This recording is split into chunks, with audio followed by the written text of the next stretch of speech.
The next topic is motivation, and the classic definition of motivation was provided by Sage in 1977. That is, it's the direction and intensity of effort. Essentially, why do you choose to play, for example, basketball, and how much effort you put forth in that sport? Examples of why we should examine motivation are: why is it that some make substantial sacrifices and persist through adversity to become successful, such as a Rory McIlroy? Also, we need to investigate why is it that some people are more motivated than others, for example, Rudi Rudiger at Notre Dame. Thirdly, we should investigate why is it that sedentary people take up sport and exercise perhaps for the first time. Firstly, I'll provide two definitions to describe the two main classifications of motivation, that is, intrinsic and extrinsic motivators. Ryan and DC in 2000 defined intrinsic motivation as doing an activity for its inherent satisfactions and pleasures rather than for some separable consequence. So an intrinsically motivated person is someone who takes part in sport for the enjoyment, for the love of the game. They judge success on the amount of effort exerted into the task and by how much they improve. In contrast, extrinsic motivation reflects behaviours that are performed not for their own sake, but to achieve some separate goal, such as receiving a reward, avoiding a punishment from a coach, for example, satisfying your ego, or becoming number one. Former Dutch international soccer player and Ajax coach Dennis Bergkamp discussed player motivation, and the following article was published in the Guardian newspaper in September of 2013, and I'll read that article to you now. Bergkamp was asked, "What do you look for in the youngsters you coach?"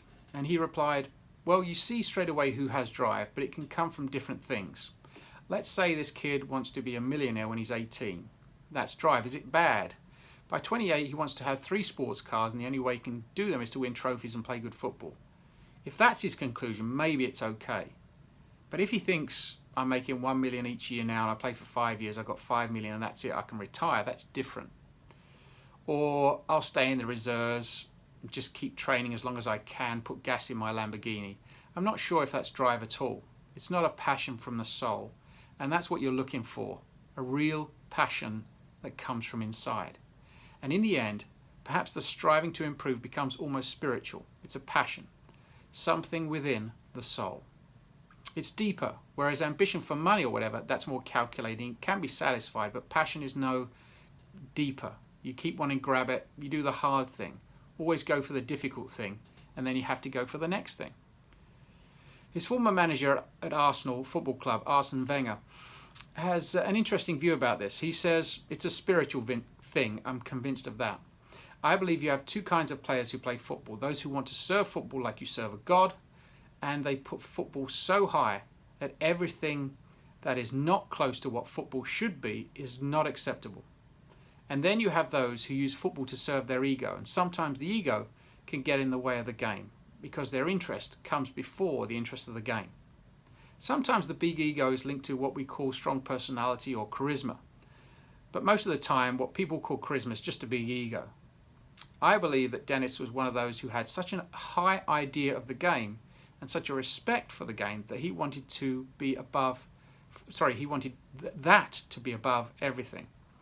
I believe that the real great players are guided by how football should be played and not how football should serve them. It becomes spiritual. It's endless, and you're always striving, driven to go higher and getting closer to what you think football should be. Wenger gives the example of a player who knows he ought to pass, but he takes a massive gamble and scores. If he really loves the game, he'll go home and worry about it. He'll know he really should have passed to set up an easy chance for someone else, but he was selfish and he got lucky. If he doesn't care about the game, he'll go home and think, that was great, I'll do the same next time. And he says that's the difference. That's why you have to teach kids to respect the game and to treat the game a little bit like a religion. That is above you, where you want to serve the game.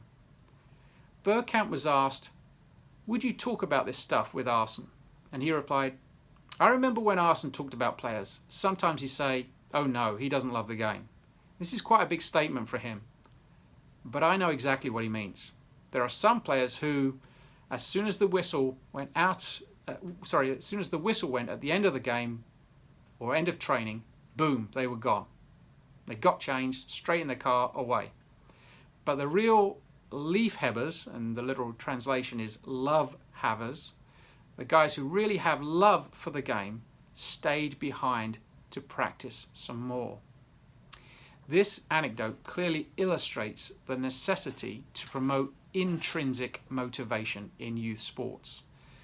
Please now attempt the assignment that's connected to this Canvas webpage.